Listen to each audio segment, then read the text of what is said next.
The stagecoach lurched to a stop in front of the dusty trading post, and Theodore Morrison knew before the door even opened that his life was about to change forever, though not in any way he had imagined when he posted that advertisement 6 months ago.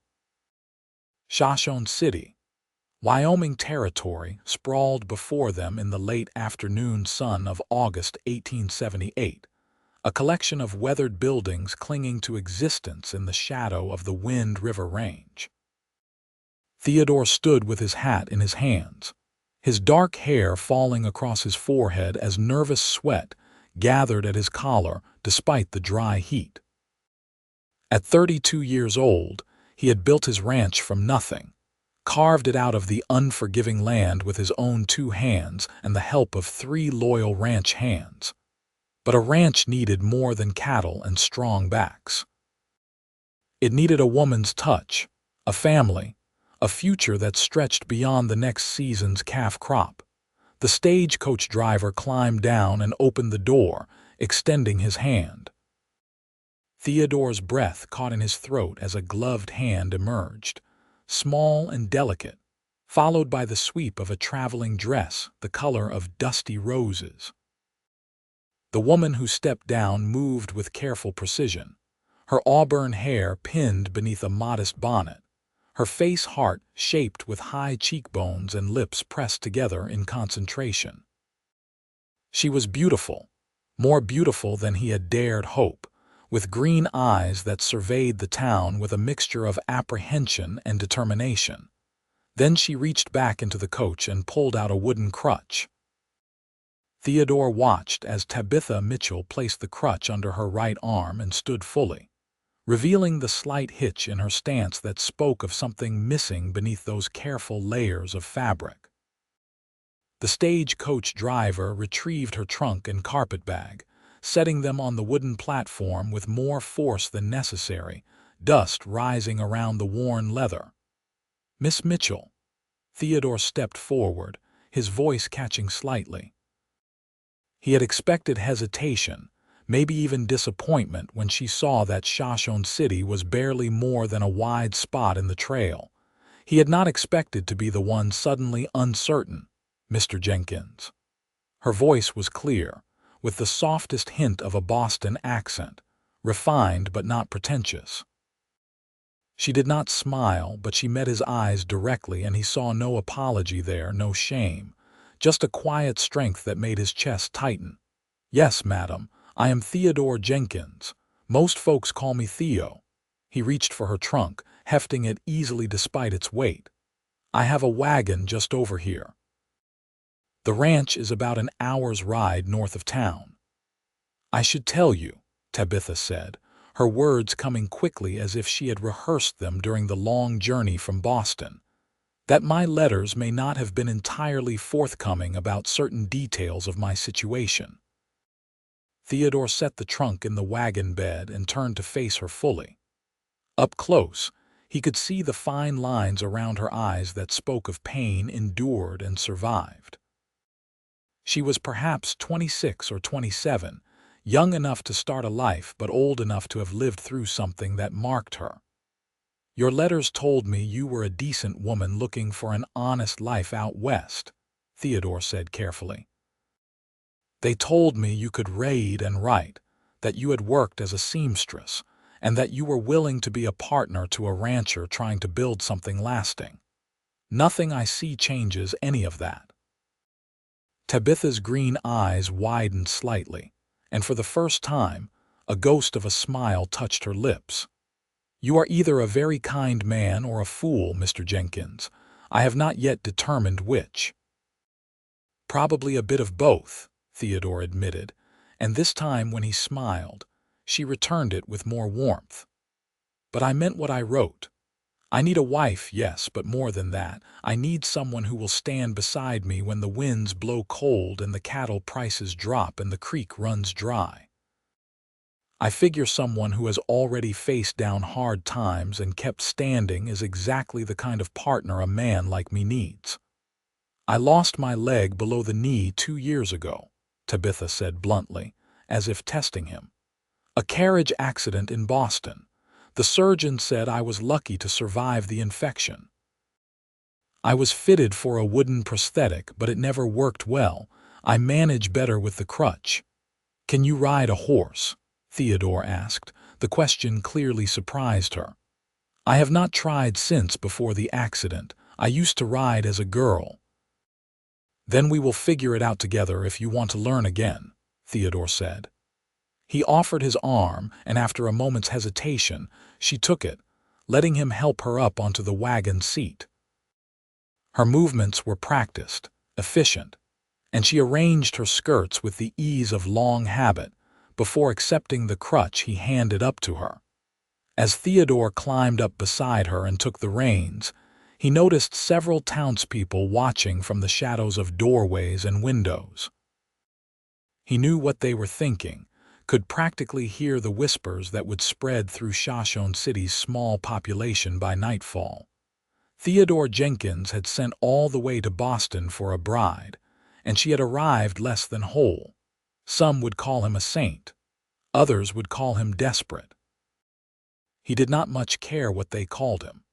The wagon rolled north out of town, following the rutted track that served as the main road toward the higher grazing lands. The afternoon sun painted the sagebrush gold and cast long shadows from the scattered juniper trees that dotted the landscape. To the west, the mountains rose in magnificent peaks, still holding snow in their highest reaches despite the summer heat. "It is beautiful," Tabitha said softly, her eyes scanning the vast openness. "I had forgotten how big the sky could be. You have been out west before?" Theodore asked, keeping his attention split between her and the horses. "I was born in Ohio," she said. "My family moved to Boston when I was 12 after my father got work in a factory. I have spent the last 15 years in the city, surrounded by buildings and crowds and the constant noise. I had almost convinced myself that I belonged there, that I had forgotten what it felt like to see the horizon. What made you answer my advertisement?" Theodore asked the question that had been burning in his mind since he received her first letter, written in a neat, careful hand on good paper that suggested education and refinement. Tabitha was quiet for a long moment, and Theodore did not push. He had learned long ago that silence could be as valuable as words. "After the accident, things changed," she finally said. "The family I had been working for let me go. They said it was too difficult, having someone like me in the house. The truth was they were embarrassed by me. I found work doing piecework, sewing at home, but it barely paid for my room and meals. And the men who had once called on me stopped coming. Suddenly I was invisible, or worse, pitied." Her hands tightened on the crutch resting against her knee. "I did not want pity. I wanted a life. A real life. Not just existence in a cramped room, sewing until my fingers bled, watching the world through a window. When I saw your advertisement in the paper, something in it spoke to me. You did not write flowery words or make grand promises. You just said you needed a partner who was not afraid of hard work and open spaces. It seemed honest." "It was," Theodore said. "I will not lie to you, Miss Mitchell. Life on a ranch is not easy. The winters are brutal. The work never ends. There are times when I go days speaking to no one but my horses and the few men who work for me. But it is a good life if you can learn to love the land and find peace in the quiet." "I think I could love the quiet," Tabitha said, and there was something wistful in her voice that made Theodore's heart ache for reasons he could not quite name. The ranch buildings came into view as they crested a rise, a collection of log structures nestled in a valley where a creek ran year-round through stands of cottonwood and willow. The main house was modest but solid, built of logs chinked with mud and moss, with a wide porch that faced east toward the sunrise. A barn, several corrals, a bunkhouse, and various outbuildings spread out in practical arrangement. Cattle dotted the hillsides, red and white shapes against the golden grass. "This is Cottonwood Ranch," Theodore said, unable to keep the note of pride from his voice. "I started with nothing but a land claim and a dream 8 years ago. Every building, every fence post, every head of cattle represents something I earned." "It is wonderful," Tabitha said, and he could hear that she meant it. "You should be proud." 3 men emerged from the barn as the wagon approached, and Theodore raised his hand in greeting. "Those are my hands. The tall one is Samuel Barnes. He has been with me since the beginning. The younger fellow is Billy Grant, and the older man with the limp is Carson Wells. They are good men, every one of them, and they know you are coming." The men removed their hats as Theodore brought the wagon to a stop in front of the house. Samuel, a weathered man in his 40s with a grizzled beard, stepped forward with a respectful nod. "Madam," he said simply, "welcome to Cottonwood Ranch. We are right pleased to have a lady here finally." Theodore saw the moment the men noticed the crutch, saw the flicker of surprise quickly masked by practiced neutrality.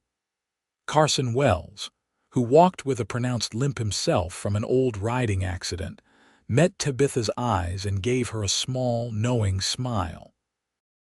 "Thank you," Tabitha said, her voice steady. "I hope to prove useful rather than a burden." "I have no doubt of that, madam," Carson said warmly. "Any woman brave enough to travel all the way from Boston to this God-forsaken country has more backbone than most." Theodore helped Tabitha down from the wagon, noting how she accepted his assistance without false pride, but also without depending on him more than necessary. She was clearly a woman who had learned to navigate the world on her own terms. The house was cool and dim inside, offering relief from the afternoon heat. Theodore had done his best to prepare it for a woman's arrival, cleaning with an enthusiasm that had amused his ranch hands to no end. The main room served as both kitchen and living area, with a stone fireplace dominating one wall. Simple furniture, most of it built by Theodore's own hands, filled the space with rough but functional pieces.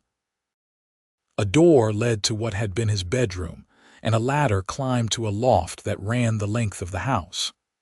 "I thought you could have the bedroom," Theodore said, setting her trunk down near the door. "I will sleep in the loft. That way you will have privacy and not need to manage the ladder." Tabitha turned to look at him, surprise evident on her face. "You do not expect to share a room?" Theodore felt heat rise in his cheeks. "Miss Mitchell, we may have agreed to marry, but we are still strangers. I will not presume anything. When you are ready, if you are ready, that will be your choice to make. Until then, I am content to sleep in the loft." Something shifted in Tabitha's expression, a softening around her eyes that had not been there before. "You are a surprising man, Theodore Jenkins." "I try to be decent," Theodore said with a shrug. "My mother raised me to respect women even if she did not live to see me grow up." "When did she pass?" Tabitha asked gently. "I was 16. Cholera took her and my father both within a week of each other. I worked other people's ranches for years, saved every penny, and finally got my own place when I was 24. He looked around the modest house with its handmade furniture and carefully maintained cleanliness. "This is not much compared to what you probably knew in Boston." "This is more than I have had in a long time," Tabitha said quietly. "A home of my own, a place where I am wanted rather than tolerated. That is worth more than fine furnishings and fancy draperies." They spent the rest of the afternoon in careful navigation of each other, learning the rhythms that would become their daily life. Tabitha explored the house, taking inventory of the kitchen supplies and household goods with the practical eye of someone accustomed to making do with what was available. Theodore brought in her trunk and showed her how to work the pump at the kitchen sink, a luxury he had installed just that spring. "We have a good well," he explained, working the handle to demonstrate. Never goes dry, even in the worst summers. It is one of the reasons I chose this spot for the house. Running water inside, Tabitha marveled. That is more than I had in Boston. We had to carry water up 3 flights of stairs to my room. As the sun began to set, painting the sky in shades of orange and purple that seemed impossible in their brilliance, Theodore started a fire in the stove and began preparing supper. He moved with the practiced efficiency of a man long accustomed to caring for himself. But when Tabitha joined him, pulling vegetables from the stores and beginning to peel potatoes with quick, skilled hands, they fell into an easy partnership that surprised them both. "You are a good cook," Tabitha observed as Theodore seasoned the venison steaks he had pulled from the cold cellar. "A man learns when the alternative is starving," Theodore said with a slight smile. "But I will admit it will be nice to share the work with someone else." They ate at the simple wooden table as darkness fell outside, the meal simple but satisfying. Through the open windows, the sounds of the ranch drifted in on the cooling air. Cattle lowing in the distance, horses nickering in the corrals, the creak of the windmill turning lazily in the evening breeze. "Tell me about the ranch," Tabitha said, breaking the comfortable silence. "What do you raise?" "Mostly cattle," Theodore explained, warming to the subject. "I run about 300 head now. A mix of longhorns and some eastern breeds I have been trying to improve the stock with. We sell beef to the army posts and the mining camps up in the mountains. It is steady work, if not particularly exciting. I also keep a few horses, breed some of them for sale. Good saddle horses fetch a fair price. And the men who work for you, how many are there? Just the 3 you met. Samuel is my foreman, keeps everything running smooth. Billy is young but learning fast, good with horses. Carson is the best hand with cattle I have ever seen, despite his leg. We get by with 4 of us most of the year, hire on extra hands during roundup and branding." Tabitha nodded thoughtfully, her fingers tracing the rim of her coffee cup. "And what would you expect of me?" "Beyond the usual wifely duties." Theodore considered the question carefully. "I expect you to be honest with me, to pull your weight in whatever ways you can, but not to break yourself trying to prove something. If there are things you cannot do, we will find other ways or I will do them myself. What I hope for is partnership, someone to talk to at the end of a long day, someone who cares whether I come home safe or not." "That seems reasonable," Tabitha said softly. "And fair." "We should talk about the wedding," Theodore ventured, watching her face for any sign of reluctance. "I spoke to the circuit preacher before I left for town. He will be back through Shoshone City in 2 weeks. I thought that would give you time to settle in, to be sure this is what you want. We do not have to rush if you need more time." 2 weeks seems appropriate, Tabitha agreed. "It will give me time to alter one of my dresses into something suitable for a wedding." "You do not have to do anything fancy," Theodore said quickly. "This will be a simple ceremony, just us and a couple of witnesses." Tabitha's green eyes fixed on him with an intensity that made his breath catch. "Theodore Jenkins, if I am going to marry you, I will do it in a proper dress, even if I have to sew it myself in this God-forsaken wilderness. A woman deserves to feel beautiful on her wedding day, wooden leg or not." Theodore felt a smile spreading across his face, genuine and warm. "Yes, madam. I would not dream of arguing with you about that." "Good," Tabitha said, a hint of mischief in her expression. "I suspect we will get along fine as long as you remember that I have my own mind and am not afraid to speak it." "I am counting on it," Theodore said honestly. That night, Theodore lay in his bedroll in the loft, listening to the quiet sounds of Tabitha moving around in the room below. He heard the creak of the bed as she settled, the soft sigh that might have been exhaustion or relief. His mind raced with thoughts of the future, with the reality of the woman now sleeping under his roof. She was not what he had expected, but she was something more, something he had not known how to hope for. There was a strength in her that called to something deep in his soul, a recognition of shared resilience. The days that followed established a rhythm that felt surprisingly natural. Tabitha rose early as Theodore himself, and insisted on preparing breakfast while he went out to help with the morning chores. The first few times, he had protested, but she had fixed him with a look that brooked no argument. "I may have a wooden leg," she had said firmly, "but my hands work just fine, and I will not sit idle while there is work to be done. Let me contribute in the ways I can, and we will both be happier for it."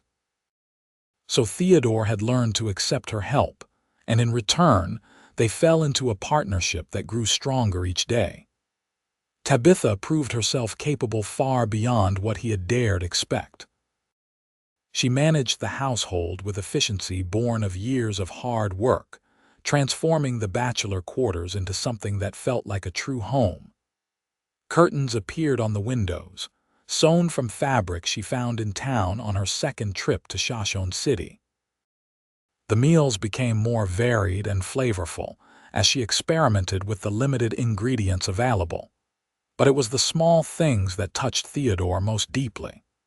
The way she mended his shirts with tiny, nearly invisible stitches. The wildflowers that began appearing on the table, picked during her careful walks around the ranch yard. The genuine interest she showed in his work, asking questions that showed she was truly listening when he talked about the cattle or the land. One afternoon, about a week after her arrival, Theodore found Tabitha in the barn. She was sitting on a stool near one of the gentler horses, a bay mare named Rosie, just watching the animal with a wistful expression.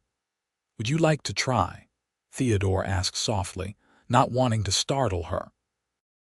Tabitha turned, and he saw a mixture of longing and fear in her eyes. "I do not know if I can anymore. Getting on is one thing, but staying on, balancing without a stirrup on one side." "Who says you need to use a regular saddle?" Theodore said, an idea forming. "Wait here." He disappeared into the tack room and emerged a few minutes later with an old saddle, one he had been meaning to repair. "What if we modified this? Added an extra strap or support on the right side, something you could brace against. Carson rides with a special saddle since his accident. I bet between the two of us we could rig something that would work." Hope blossomed on Tabitha's face, tentative but real. "You would do that?" "Tabitha, I told you on the day you arrived that we would figure it out together. I meant it." He set the saddle on a sawhorse and began examining it with a critical eye. "It will take some work, but I think we can make it happen." They spent the better part of the next 2 days working on the saddle, with Carson offering suggestions and Billy contributing his skill with leatherwork. Samuel watched with quiet approval, occasionally adding his own ideas. What emerged was a saddle unlike any standard design, with additional support structures and modified stirrups that would allow Tabitha to ride with security and confidence. On a golden morning 3 days before the scheduled wedding, Theodore led Rosie out to the corral with the modified saddle cinched in place. Tabitha stood at the fence, her crutch leaning against the rails, her eyes bright with nervous anticipation. "The key is not to think of it as something you cannot do," Carson said, coming to stand beside her. His voice was gruff but kind. "Think of it as something you do differently now. I had to learn that after my leg got crushed by that spooked horse 5 years back." Different is not the same as impossible. With Theodore on one side and Carson on the other, Tabitha approached the mare. Rosie, true to her gentle nature, stood perfectly still as they helped Tabitha mount. It was an awkward process at first, requiring trial and error to find the best method, but finally, Tabitha settled into the saddle, her right leg secured in the modified support, her left leg in a regular stirrup. For a long moment, she just sat there, tears streaming down her face. "I am on a horse," she whispered. "I did not think I would ever sit on a horse again." "How does it feel?" Theodore asked, one hand resting on her knee, ready to steady her if needed. "Like freedom," Tabitha said, her voice thick with emotion. "Like I am whole again." Theodore led Rosie around the corral slowly at first, then gradually letting the mare walk on her own as Tabitha grew more confident. By the end of the hour, she was guiding the horse herself, her face glowing with joy that transformed her from merely pretty to genuinely beautiful. "You are a natural," Theodore said when they finally stopped. "Or rather, you are remembering what you already knew. Give it time and you will be riding like you never stopped." As they helped her down, Tabitha turned to Theodore, her hands resting on his shoulders for balance. They stood close, closer than they had been since her arrival, and Theodore found himself drowning in those green eyes. "Thank you," she said softly. "Not just for this, but for seeing me. For seeing past what is missing to what remains." "I see a woman who is stronger than she knows," Theodore said, his voice rough with emotion he had not expected to feel. "I see someone who faced down loss and pain and decided to keep living anyway. That takes more courage than most people ever need to find." "You are going to make me cry again," Tabitha said with a shaky laugh. "Then let me give you something to smile about instead," Theodore said, surprised by his own boldness. "Tabitha Mitchell, when we stand up in front of that preacher in 3 days, I want you to know it will not be out of duty or convenience. Somewhere in the last 10 days, I started to fall in love with you. I know it is fast, maybe too fast, but I have never been one to lie about what is in my heart." Tabitha's breath caught, her eyes searching his face. "Theodore, you do not have to say anything back," Theodore said quickly. "I just wanted you to know, wanted you to go into this marriage understanding that from my side it is already becoming more than an arrangement." "You foolish, wonderful man," Tabitha said, and then she kissed him. It was brief, chaste even, but it held the promise of everything they could become together. The days before the wedding passed in a blur of preparation. Tabitha worked on her dress, altering a blue silk gown she had brought from Boston, updating it with new lace she purchased in town.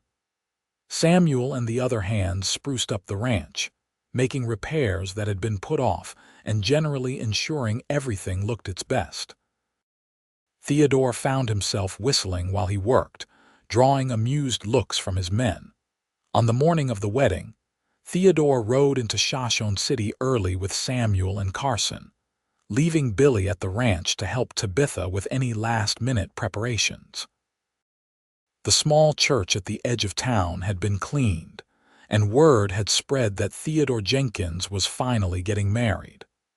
A surprising number of townspeople planned to attend, curious about the mail-order bride who had arrived with a wooden leg.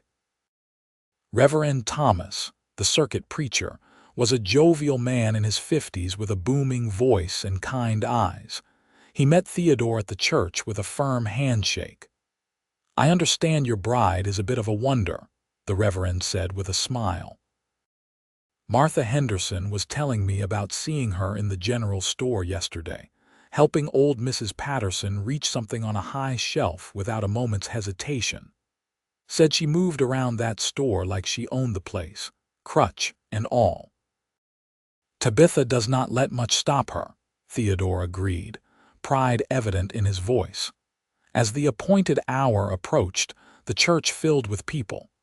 Some were genuinely well-wishers, friends Theodore had made in his years in Shoshone City. Others were simply curious, drawn by the unusual nature of the match. Theodore stood at the front of the church, his best suit carefully brushed, his dark hair slicked back, and his hands shaking slightly with nervous anticipation. Then the church door opened, and everything else faded away. Tabitha stood framed in the doorway, the afternoon sun creating a halo effect around her auburn hair, which she had left partly down in soft curls that cascaded over her shoulders. The blue silk dress fit her perfectly, the color bringing out the green in her eyes. She had fashioned a small bouquet of wildflowers, the same ones she had been putting on their table each day. She stood without her crutch.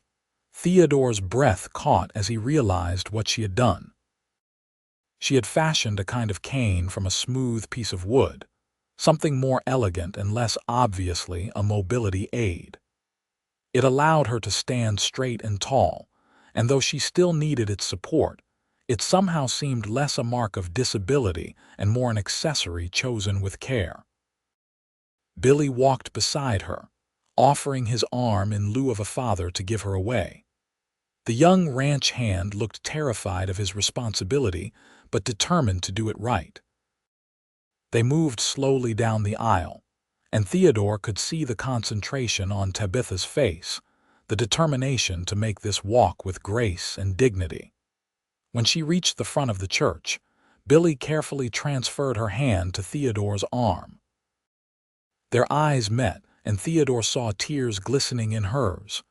"You are breathtaking," he whispered. "You said I would dance at our wedding," she whispered back, a tremulous smile on her lips.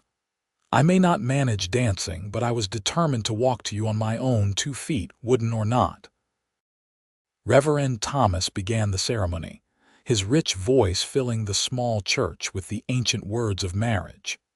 Theodore barely heard them, his entire awareness focused on the woman beside him, on the way her hand trembled slightly in his, on the faint scent of lavender that clung to her hair. "Do you, Theodore James Jenkins, take this woman to be your lawfully wedded wife, to have and to hold from this day forward, for better or worse, for richer or poorer, in sickness and in health, until death do you part?" "I do," Theodore said, his voice clear and strong without a hint of hesitation. "And do you, Tabitha Ann Mitchell, take this man to be your lawfully wedded husband, to have and to hold from this day forward, for better or worse, for richer or poorer, in sickness and in health, until death do you part?" Tabitha's green eyes locked with Theodore's, and when she spoke, her voice rang with certainty that echoed through the church. "I do." "Then by the power vested in me by the territory of Wyoming and the grace of God, I pronounce you husband and wife. Theodore, you may kiss your bride." Theodore cupped Tabitha's face gently in his hands and kissed her, and this time it was not chaste or brief.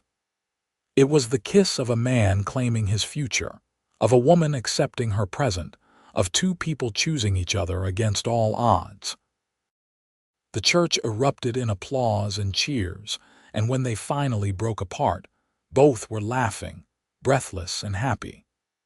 They walked back down the aisle together, Tabitha's hand firmly in Theodore's, her cane tapping a steady rhythm that seemed like a declaration of victory. Outside the church, the townspeople had organized a surprise. Someone had brought out a fiddle, and soon music filled the air. Tables appeared with food contributed by various families, and suddenly the churchyard was transformed into an impromptu celebration. "We should have a dance," someone called out. "Every wedding needs a first dance." Theodore felt Tabitha stiffen beside him, but before either of them could respond, Carson stepped forward. "Then let us give them one," he said loudly. "A dance these 2 can manage, because if there is one thing I have learned, it is that there is more than one way to move to music." Carson, who understood limitations in a way most of the crowd did not, began to clap a steady rhythm. Others joined in, and soon the entire gathering was clapping and stomping, creating a beat that pulsed with life and joy. Theodore turned to Tabitha, bowing with exaggerated formality. "Mrs. Jenkins, may I have this dance?" Tabitha laughed, the sound like music itself. "I do not know if you would call this dancing, Mr. Jenkins." "Then we will make up our own definition," Theodore said, He took her in his arms, one hand at her waist, the other holding hers. They swayed together, barely moving their feet, just rocking gently to the rhythm of the clapping and stomping. Tabitha rested her head against Theodore's shoulder, and they moved as one, finding their own way to celebrate, creating their own tradition. Around them, other couples joined in, swaying and laughing, and soon it was less a traditional dance and more a joyful celebration of community and love. Carson danced with Martha Henderson, the widow who ran the boarding house. Samuel twirled Mrs. Patterson, making the elderly woman giggle like a girl. Even Reverend Thomas grabbed his wife and spun her around with enthusiasm. As the sun set and lanterns were lit, casting warm, golden light over the celebration, Theodore pulled Tabitha closer and whispered in her ear, "This is perfect." "You are perfect. We are perfect together," Tabitha corrected, smiling up at him. "Two imperfect people making something beautiful." The celebration continued until the stars filled the sky, brilliant and infinite in the clear mountain air. Finally, as the evening grew late and the temperature dropped, the newlyweds said their goodbyes and climbed into the wagon for the ride back to Cottonwood Ranch. Samuel had discreetly gone ahead with Carson and Billy, giving the couple privacy on their wedding night. The ride home was quiet, both of them wrapped in the comfortable silence of exhaustion and contentment. When they reached the ranch, Theodore helped Tabitha down from the wagon and in a moment of impulse swept her into his arms. "Theodore, put me down," Tabitha protested, laughing. "You will hurt your back." "I am carrying my bride over the threshold," Theodore declared. "It is tradition, and I will not be denied." He carried her through the door and into the house, which glowed with the warmth of a fire someone had laid in the hearth.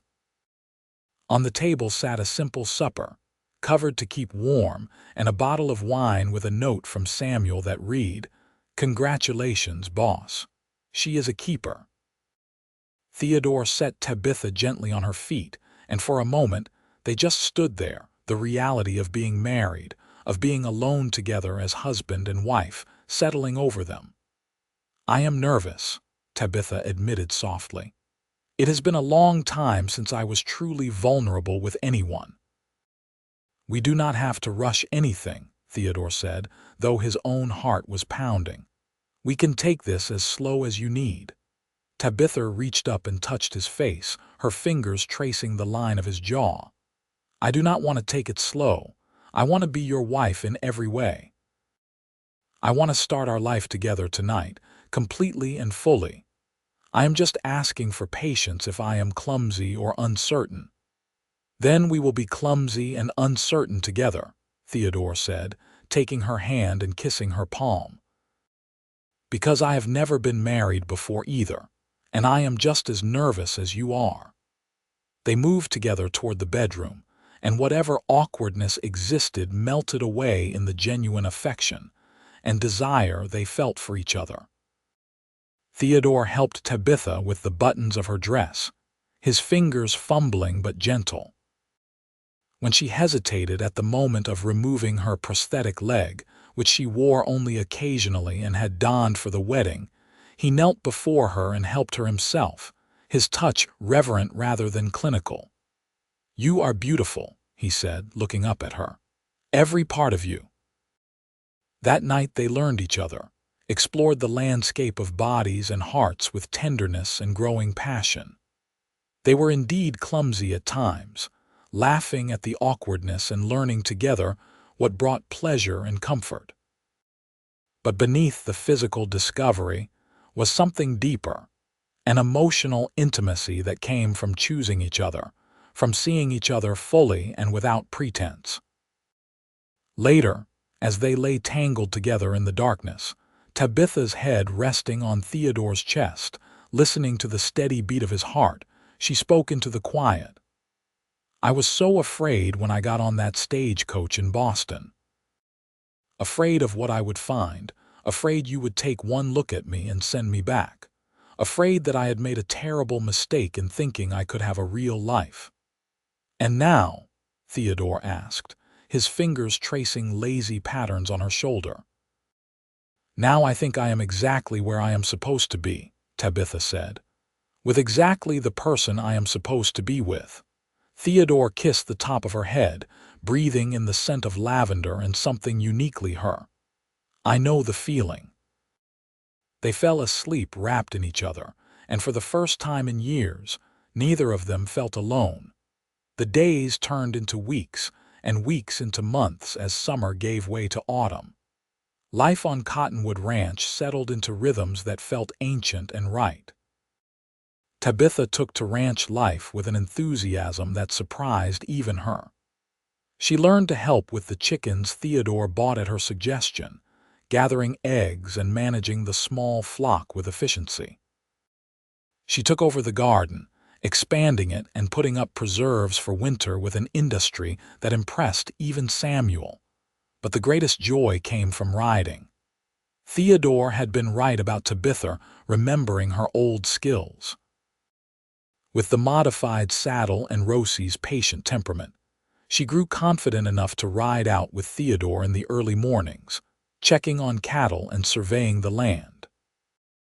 These rides became their special time, when they could talk freely or simply enjoy the silence together, watching the sun paint the mountains in shades of gold and pink. One crisp October morning, as they sat on their horses overlooking a small herd of cattle, Tabitha turned to Theodore with a thoughtful expression. "I never thank you properly for what you did," she said. "For what?" Theodore asked, genuinely confused. "For the saddle. For believing I could ride again when I had given up on it myself." She paused, struggling with emotion. "For seeing possibilities instead of limitations. You gave me back a part of myself I thought I had lost forever." "You did that yourself," Theodore said. "I just helped you remember what was already there." "We are a good team," Tabitha said, smiling at him with such warmth that Theodore's heart ached with the fullness of his love for her. "The best," he agreed.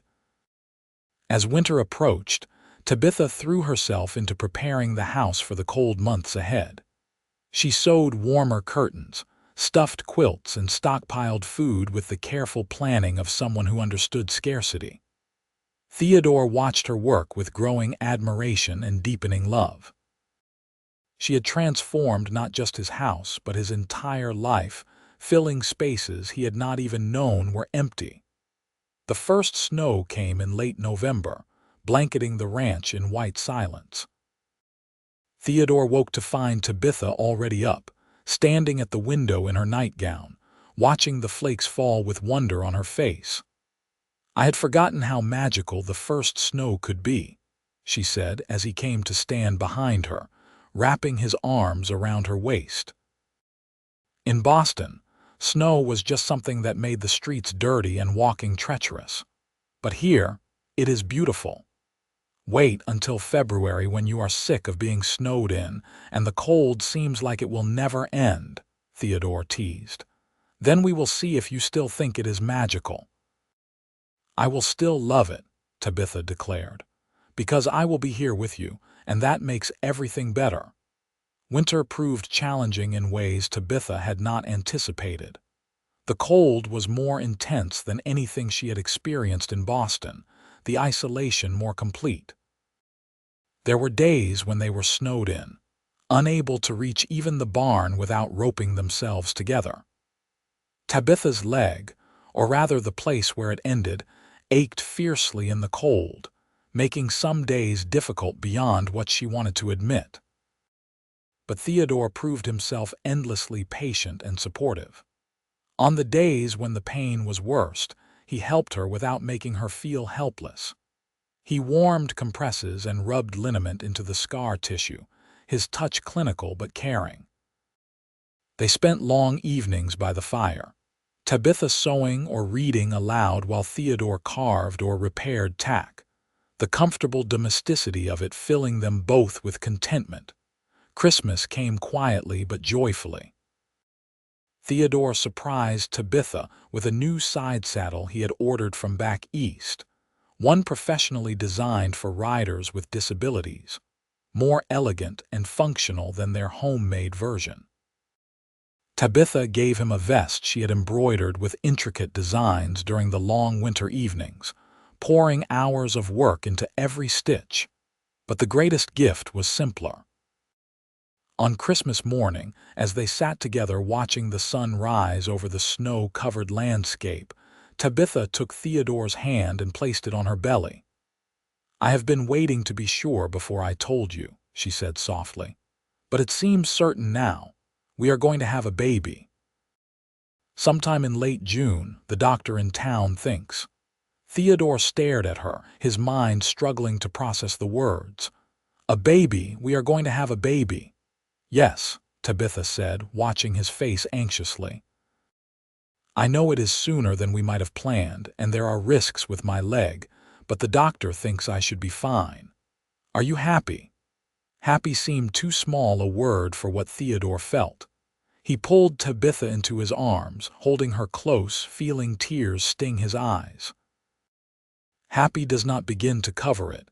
You have given me everything I never knew I needed, and now this—" "A child, our child," Tabitha said, her own tears falling freely now. "A family, Theodore. We are going to be a family." The rest of the winter passed in a haze of planning and preparation. Tabitha sewed tiny clothes while Theodore built a cradle from cottonwood, the same trees that gave the ranch its name. They debated names and made plans for expanding the house to accommodate a growing family. The ranch hands, when they learned the news, became almost comically protective of Tabitha, refusing to let her lift anything heavy and fretting if she so much as stumbled. Spring came late that year, but when it finally arrived, it burst forth with dramatic beauty. The hills turned green seemingly overnight, wildflowers blooming in impossible profusion. The cattle, shaggy with winter coats, spread out across the range, and new calves appeared daily, wobbly and curious. As Tabitha's belly grew, she found new challenges in maintaining her mobility, but she refused to be confined. She continued her daily routines, adapting as necessary, riding Rosie well into her 6th month before Theodore finally convinced her to stop. "I worry," he admitted one evening as they sat on the porch watching the sunset. "Not that you cannot handle it, but that something could happen that is beyond our control." "I worry too," Tabitha confessed, "but I cannot live my life afraid, Theodore. I spent too many years already limited by fear. This baby is a blessing, and I will not let worry steal my joy in it." "You are the strongest person I know," Theodore said, taking her hand, "but even the strong need to accept help sometimes." "Then help me up," Tabitha said with a smile. "This baby has decided to sit directly on my bladder, and I need to visit the outhouse again." Theodore laughed and helped her to her feet, marveling as he always did at her ability to find humor even in discomfort. She moved more slowly now, her crutch more necessary than it had been in months, but her spirit remained undimmed. June arrived with heat and long, languid days. Tabitha grew increasingly uncomfortable, and Theodore found himself checking on her constantly, much to her amusement and occasional irritation. "I am pregnant, not dying," she reminded him when he protested her working in the garden one particularly hot afternoon. "Women have been having babies since the beginning of time, and most of them managed just fine. Most of them were not as precious to me as you are," Theodore said simply. The night Tabitha went into labor, Theodore discovered that all his courage, all his experience facing down stampedes and hostile weather and financial uncertainties, meant nothing when it came to listening to his wife's cries of pain. Samuel rode to town to fetch the doctor and the midwife, while Theodore stayed by Tabitha's side, holding her hand and trying to be strong for her. "I am scared," Tabitha admitted between contractions, her face pale and sheened with sweat. What if something goes wrong? What if my leg complicates things? Nothing is going to go wrong, Theodore said with more confidence than he felt.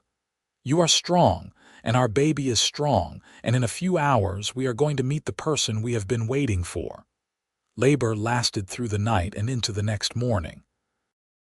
The midwife, a capable woman named Sarah who had delivered half the babies in the county, remained calm and encouraging throughout. The doctor, younger and less experienced, seemed more nervous than helpful, but between Sarah and Theodore, Tabitha had the support she needed. When the baby finally came, arriving with the sunrise, Theodore heard the most beautiful sound he had ever known, his child's first cry. "It is a boy," Sarah announced, quickly cleaning the baby and wrapping him in a blanket. "A healthy, strong boy with a set of lungs that will serve him well." She placed the baby in Tabitha's arms, and Theodore watched his wife's face transform as she looked down at their son. The exhaustion, the pain, all of it melted away in the wonder of holding their child. "Hello, little one," Tabitha whispered. "We have been waiting to meet you." The baby was indeed healthy, with a shock of dark hair like Theodore's and eyes that would eventually turn the same green as Tabitha's. They named him Daniel James Jenkins, Daniel meaning "God is my judge," a reminder that they had been blessed beyond measure. The days after Daniel's birth passed in a sleepless blur of feedings and diaper changes, and the constant wonder of this new life they had created. Tabitha took to motherhood with the same determination she brought to everything, learning quickly despite her fears that her leg would make caring for an infant difficult.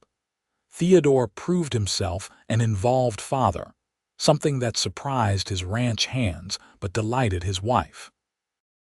He changed diapers without complaint, walked the floor with Daniel during colicky nights, and looked at his son with such naked adoration that it made Tabitha's heart ache with love for him. "I never thought I would have this," Theodore confessed one night as he sat in the rocking chair he had built, Daniel sleeping against his chest. "A wife, a child, a real family. There were times I was convinced I would grow old alone, just me and the cattle." "I never thought I would have it either," Tabitha said from the bed, where she was recovering her strength. "After the accident, I thought my life was essentially over. I would survive, but not truly live. You gave me back my life, Theodore. You and Daniel, you are my miracle." As summer progressed, life found a new rhythm that accommodated their growing son. Tabitha fashioned a sling that allowed her to carry Daniel while still having a hand free for her crutch, giving her the mobility she craved. Theodore brought the cradle out to the porch so Tabitha could watch the ranch while Daniel napped in the shade.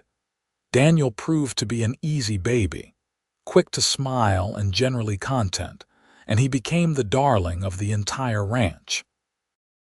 Even the gruff Samuel could be found making ridiculous faces to earn one of Daniel's gummy grins. Carson carved tiny animals for him, and Billy sang him cowboy ballads in a surprisingly sweet voice. On a golden afternoon in late August, nearly a year after Tabitha's arrival, Theodore came in from the range to find his wife in the garden, Daniel lying on a blanket nearby, gurgling happily at the clouds overhead. Tabitha was humming as she worked, her movements practiced and efficient despite the need to balance her weight carefully. Theodore stood for a moment, just watching them, his heart so full he thought it might burst. This was everything he had dreamed of and so much more. This was legacy, purpose, love made manifest. "Are you just going to stand there staring, or are you going to help me with these tomatoes?" Tabitha called without turning around, a smile in her voice. "How did you know I was here?" Theodore asked, moving to join her. "I always know when you are near," Tabitha said, straightening and turning to face him. "I can feel it like the air changes." Theodore pulled her close, mindful of her balance but needing to hold her. I love you, Tabitha Jenkins. More today than yesterday, less than tomorrow. That is terribly poetic for a rancher, Tabitha teased, but her eyes were suspiciously bright. I am a rancher married to a woman who reads Shakespeare to our son, Theodore said. Some of it was bound to rub off eventually. They stood together in their garden, their son nearby, the ranch spreading out around them in the late afternoon sun. It was not a life without challenges. There would be hard winters ahead, difficult times when money was tight or illness struck. Tabitha would always have her limitations, days when the pain or the simple frustration of navigating the world with one leg would wear her down. But they would face it together, as partners, as lovers, as family. As the sun set that evening, painting the sky in brilliant shades of orange and purple, the family sat on the porch. Daniel nursed contentedly in Tabitha's arms while Theodore played his harmonica, a skill he had been practicing in secret to surprise her. The music was simple but sweet, and as he played, Tabitha began to sing, her voice soft and clear. The years that followed brought both challenges and joys in measure. The ranch prospered under Theodore's careful management and Tabitha's efficient handling of the household finances. They added onto the house, expanding it to accommodate their growing family when Tabitha became pregnant again, 2 years after Daniel's birth. This time, she delivered a daughter they named Grace Marie, a tiny thing with auburn hair and her mother's determination evident even in infancy. Daniel grew into a sturdy boy who loved the ranch with a passion that delighted Theodore. By the time he was 4, he was following his father everywhere, desperate to learn everything about cattle and horses and the land. Tabitha watched her son with a mixture of pride and bemusement, this little person who contained parts of both her and Theodore. Grace proved to be quieter than her brother, but no less determined. She learned to walk early, as if impatient with the slowness of crawling, and showed an affinity for animals that suggested she would be a natural horsewoman. Tabitha saw echoes of her own childhood in Grace, the same love of wide open spaces and freedom. On their 5th wedding anniversary, Theodore surprised Tabitha with a trip to Shoshone City for dinner at the hotel, the fanciest meal the small town could offer. Samuel and his new wife, Martha Henderson, whom he had finally worked up the courage to court, watched the children for the evening.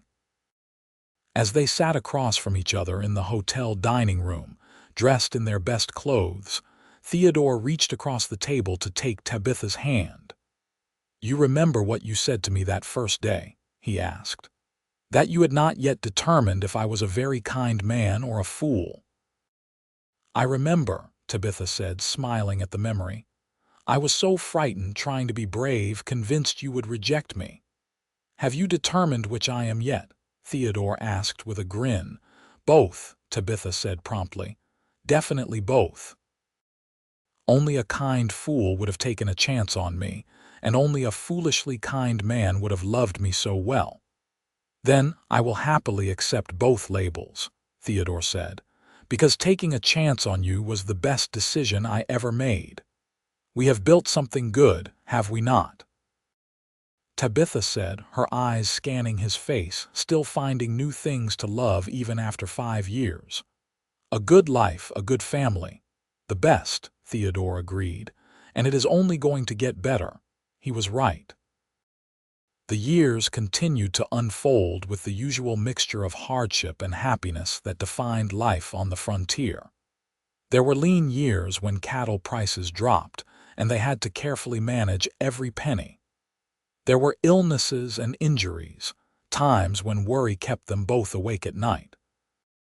Theodore broke his arm one winter, and Tabitha managed the ranch with help from the hands, proving herself every bit as capable a rancher as her husband. Daniel grew into a young man who shared his father's love of the land and his mother's quick mind. He took on more responsibility at the ranch, showing a natural ability to manage cattle and men alike. When he was 18, he began courting the daughter of a neighboring rancher, a sensible girl named Emma, who was not intimidated by his mother's forthright manner or his father's protective instincts. Grace, at 16, was still trying to decide what she wanted from life. She loved the ranch, but also harbored dreams of seeing more of the world, of perhaps even going to Denver for schooling. Theodore struggled with the idea of his daughter leaving, but Tabitha reminded him that they had raised their children to be strong and independent. "We give them roots and wings," she said one night as they discussed Grace's future. "The roots keep them connected to us and to this place, but the wings let them fly if they need to. We have to trust that we have given them enough of both." When the ranch celebrated its 20th anniversary under Theodore's ownership, they threw a party that brought together neighbors from miles around. Tables groaned under the weight of contributed food, and music filled the air as people danced and celebrated. Theodore stood with Tabitha, watching Daniel dance with Emma while Grace charmed a circle of admirers with some story that had them all laughing. 20 years, Theodore said wonderingly. "Sometimes it feels like yesterday that I was standing in town, nervous as a schoolboy, waiting for the stagecoach. And sometimes it feels like we have been together forever," Tabitha added, leaning against his side. "Like I cannot remember a time when you were not part of my life."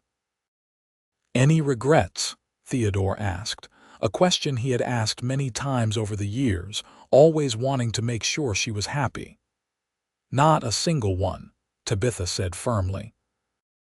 She looked up at him, her green eyes still as bright as they had been that first day, though now surrounded by laugh lines and the gentle marks of time. "You told me that first day that I would dance at our wedding anyway. Do you remember?" "I remember," Theodore said. "I meant it too." "I did dance," Tabitha said. "Maybe not in the traditional way, but we danced. And we have been dancing together ever since, finding our own rhythm, making our own music. May I have this dance, Mrs. Jenkins?" Theodore asked, extending his hand with the same formality he had shown at their wedding. "Always, Mr. Jenkins," Tabitha replied, taking his hand. "Always." They moved together, swaying to the music, surrounded by family and friends and community they had built over 2 decades. Tabitha's crutch rested against a nearby table, forgotten in the moment, as she let Theodore support her weight, trusting him as she had learned to trust him in everything. Around them, others joined in the dancing. Daniel and Emma, clearly in love and heading toward their own wedding. Grace spinning with Billy's son, who had inherited his father's sweet nature. Samuel and Martha, grown comfortable in their marriage, moving together with the ease of long practice. Carson, older now but still spry, dancing with the schoolteacher who had finally caught his eye.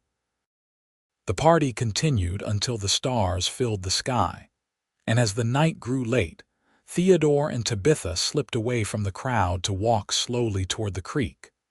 The water gurgled peacefully in the darkness, reflecting starlight and moonlight in equal measure. "I want to tell you something," Tabitha said as they stood together on the bank. "Something I have never quite put into words." "I am listening," Theodore said, wrapping his arm around her waist. "When I lost my leg, I thought I had lost everything that mattered. My mobility, my independence, my value as a person. I thought I would spend the rest of my life being pitied or ignored, living on the edges of other people's lives." She paused, her voice thick with emotion. "But you taught me that I had not lost anything essential. You saw me, really saw me, and you found me worthy exactly as I was. You gave me back not just a life but a purpose, a place where I belonged completely." "Tabitha," Theodore began, but she placed her fingers gently against his lips. "Let me finish. You also taught me that limitations are often just invitations to be creative, to find new ways of doing things. Every time you helped me without making me feel helpless, every time you supported me without smothering me, you showed me that love is not about fixing someone or completing them. It is about standing beside them and helping them become who they are meant to be. Theodore caught her hand and kissed her fingers. You gave me just as much. You took a lonely rancher who had resigned himself to a solitary life and showed him what partnership really means. You filled this place with life and love and laughter. You gave me children, a family, a reason to build something that will last beyond my own years. They stood together in the moonlight, two people who had chosen each other against odds, who had built a life from nothing but hope and determination and love. The sounds of the party drifted down from the ranch buildings, music and laughter and the voices of people they cared about. We should get back, Tabitha said reluctantly. People will wonder where we have gone.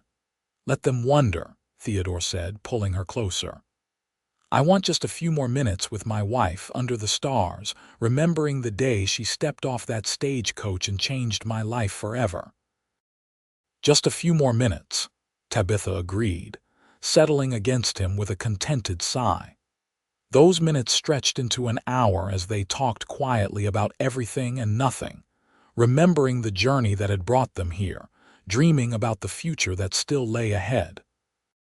When they finally returned to the party, hand in hand, everyone smiled knowingly, but no one commented. Some things were too precious to tease about.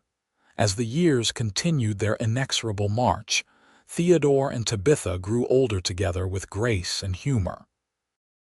Their hair turned gray, Theodore's beard becoming almost completely white, Tabitha's auburn locks fading to silver. They moved more slowly, both of them accumulating the aches and pains that came with age and hard work, but their love never diminished. If anything, it grew deeper, richer, tempered by time and trials into something unbreakable. Daniel married Emma in a ceremony that rivaled Theodore and Tabitha's own wedding, and soon grandchildren began arriving. Theodore discovered that being a grandfather was even more wonderful than being a father, all the joy with slightly less of the responsibility. He taught his grandchildren to ride, to rope, to love the land as he did. Tabitha, for her part, became the storyteller of the family, gathering the grandchildren around her to tell them tales of the old days, of coming west as a mail-order bride, of learning to ride again, of building a life from nothing. Tell us about when you married grandfather, the children would beg, and Tabitha would smile and launch into the story they never tired of hearing. I stepped off that stagecoach with a wooden leg and a heart full of fear, she would begin, and your grandfather looked at me like I was the answer to all his prayers.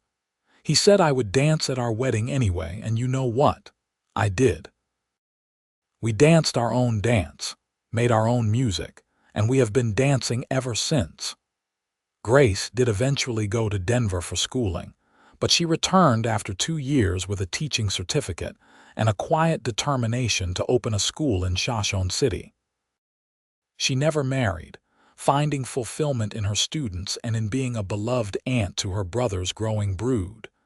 Theodore worried about her sometimes, but Tabitha reminded him that there were many ways to live a good life.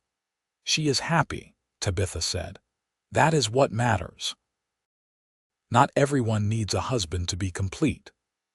On their 30th wedding anniversary, Daniel and Emma organized a surprise party at the ranch. Nearly 100 people came, some traveling from as far away as Cheyenne to celebrate the couple who had become legendary in their small corner of Wyoming. Theodore and Tabitha stood on the porch of the house that had grown over the years, expanded and improved but still fundamentally the same home where they had started their life together. They watched their children and grandchildren, their friends and neighbors, gathered in celebration. 30 years, Tabitha marveled. How did that happen? "One day at a time," Theodore said, the same answer he always gave. One sunrise, one sunset, one moment of choosing each other over and over again. "I would choose you every time," Tabitha said, taking his hand. Despite the arthritis that made her grip weaker than it once was, despite the tremor that had developed in recent years, her hold on his hand was still firm, still sure. "And I would choose you," Theodore said. "Every single time." They were called to cut the cake, a massive creation Emma had somehow managed to create and transport to the ranch intact. As they cut the first slice together, their hands joined on the knife. Someone called out, "Speech! Give us a speech!" Theodore looked at Tabitha, and she nodded encouragingly. He cleared his throat, suddenly emotional in a way that was becoming more common as he grew older. "I am not much for speeches," he began, his voice still strong despite his years. "But I want to say something about this woman beside me, this remarkable person who agreed to take a chance on a lonely rancher 30 years ago." He paused, gathering his thoughts, looking out at the sea of faces, many of them dear to him. When Tabitha arrived in Shoshone City, she got off that stagecoach with a wooden leg and more courage than any 10 people I have ever known. She had every reason to be bitter, to be angry at the world for what had been taken from her. But instead, she chose to keep living, really living, not just surviving. Tabitha's eyes filled with tears as Theodore continued. "She taught me that wholeness is not about having all your parts. It is about knowing who you are and refusing to let circumstances define you. She taught me that love is not about finding someone perfect. It is about finding someone who is perfect for you, even if the world does not understand why." He turned to face her fully, taking both her hands in his. "You made me a better man, Tabitha. You gave me a family, a purpose beyond just accumulating land and cattle. You showed me that the best things in life are not earned or achieved. They are received with gratitude and nurtured with patience and celebrated with joy." The gathering erupted in applause, and more than a few people were wiping their eyes. Tabitha pulled Theodore close and kissed him, much to the delight of their grandchildren, who whooped and hollered at the display of affection. As the party wound down and the last guests departed, Theodore and Tabitha sat on their porch swing, the same one Theodore had built the summer after their wedding. They rocked gently, watching the stars emerge in the darkening sky. "That was quite a speech," Tabitha said, her head resting on Theodore's shoulder. "I meant every word," Theodore said. "I probably should have said all that years ago, but I was never good with words." "You were always good with the words that mattered," Tabitha corrected. "Like when you told me I would dance at our wedding anyway. Like when you said we would figure out the riding together. Like when you told me you loved me even though we had known each other barely a week." "Best decision I ever made, saying those words," Theodore said. They sat in comfortable silence for a while, listening to the sounds of the ranch settling for the night. From the bunkhouse came the low murmur of voices as Daniel and some of the hands discussed the next day's work. From the barn, the soft nickering of horses. From the corrals, the occasional movement of cattle. "You ever think about what your life would have been like if I had not come?" Tabitha asked quietly. "Sometimes," Theodore admitted, "but not with any great longing. That life was small and narrow compared to what we built together. I would probably have survived, managed the ranch fine, maybe even made it profitable. But I would not have lived, not really. You gave me life, Tabitha. Real, full, messy, beautiful life." "We gave each other life," Tabitha said. "That is what partnership means." More years passed, bringing the inevitable changes that time brings. Samuel passed away peacefully in his sleep at 72, mourned by the entire community. Carson followed 2 years later, his old injuries finally catching up with him. Billy, who had married and had his own family, took over as foreman of Cottonwood Ranch, with Daniel handling most of the day-to-day operations. Theodore and Tabitha gradually stepped back from the active running of the ranch, transitioning to the role of advisors and elders. Theodore still rode out occasionally, though never alone and never too far from the house. Tabitha spent her days tending a smaller garden, sewing for her grandchildren and great-grandchildren, and writing down the family stories she had told so many times. One evening, as they sat on their porch watching another spectacular sunset, Tabitha turned to Theodore with a serious expression. "I want you to promise me something," she said. "Anything," Theodore replied without hesitation. "When I am gone, I do not want you to give up. I do not want you to stop living just because I am not here anymore." She held up a hand when he started to protest. "Let me finish. We have built something beautiful together, and it will continue after we are both gone. But I need to know that if I go first, you will keep enjoying the sunsets and the grandchildren and all the little joys that make life worth living." "I could say the same to you," Theodore pointed out. "What if I go first?" "Then I will keep living fully because that is what we do," Tabitha said firmly. "We do not give up. We keep dancing, even when the music changes, even when we have to dance alone." "I promise," Theodore said, though the thought of life without her made his chest tighten with dread. "But I have no intention of testing that promise for a long time yet." "Good," Tabitha said, settling back against him. "Because I still have things I want to do, places I want to see our grandchildren grow, stories I want to tell." As it happened, they were blessed with several more years together. Years that were gentle and sweet despite the gradual decline that comes to all who live long enough. They celebrated their 40th wedding anniversary, surrounded by a family that had grown to include dozens of descendants, all of them carrying forward the legacy of courage and love that Theodore and Tabitha had established. Theodore passed away first, on a cold January morning in his 78th year. He died peacefully in his sleep, with Tabitha beside him as she had been for 4 decades. The entire county turned out for his funeral, and the stories told that day painted a picture of a man who had lived with integrity, loved with his whole heart, and left the world better than he found it. Tabitha mourned him deeply, but, true to her promise, did not stop living. She moved in with Daniel and Emma, taking over the small cabin they had built for her next to the main house. She continued to tend her garden, continued to tell her stories, continued to find joy in the daily miracles of life. When people asked how she managed, how she kept going without Theodore, she always gave the same answer. "He is not really gone. He is in the faces of our grandchildren, in the land we tended together, in the love that surrounds me every day. And every time I watch the sunset, I feel him beside me, holding my hand as we watch the sky paint itself in colors too beautiful for words." Tabitha lived 3 more years, long enough to see Daniel's youngest son married, long enough to meet her first great-great-grandchild, long enough to finish writing down all the stories she wanted preserved.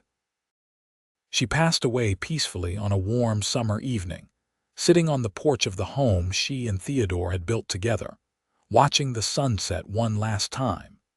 They buried her beside Theodore on a hillside overlooking Cottonwood Ranch, under a sky so vast and blue it seemed to go on forever.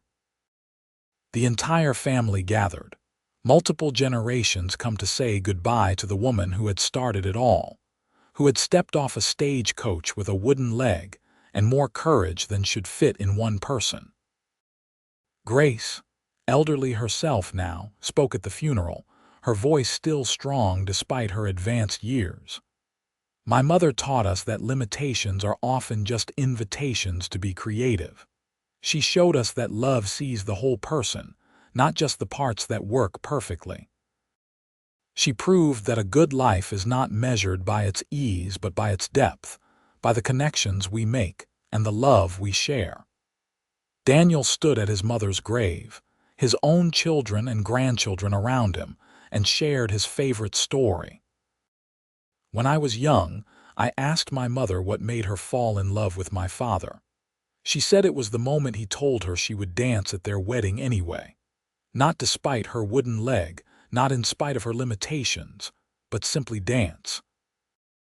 He saw her as whole, as capable, as worthy of celebration exactly as she was. That is the greatest gift you can give someone, to see them truly and love them completely. In the years that followed, Cottonwood Ranch continued to thrive under Daniel's guidance and eventually his children's. The story of Theodore and Tabitha became family legend, told and retold, embellished and cherished.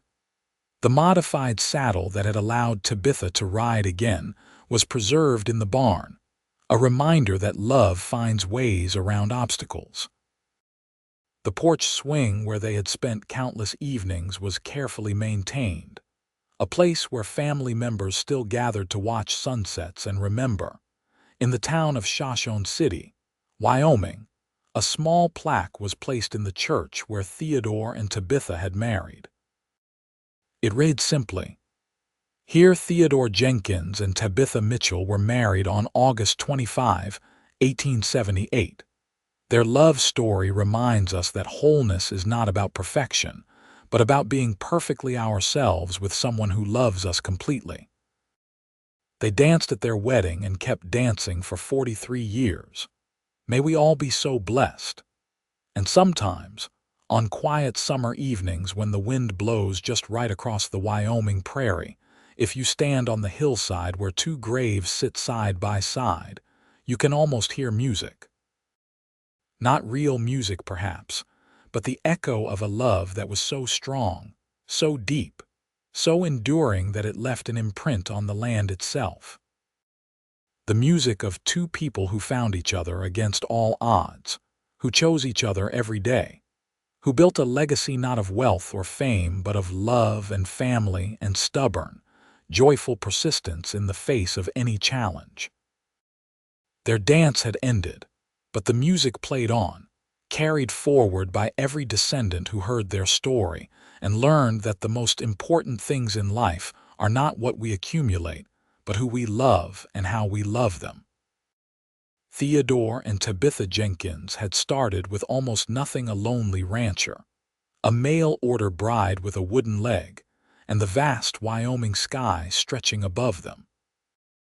What they built from those simple ingredients was a masterpiece of the human spirit, a love story that would be told and retold for generations, inspiring others to see past limitations to the infinite possibilities of the heart. And in the end, that was the greatest gift they gave, not just to each other, not just to their descendants, but to everyone who heard their story and remembered that love, real love, sees with different eyes. It sees not what is missing but what remains. It sees not limitations but creative possibilities.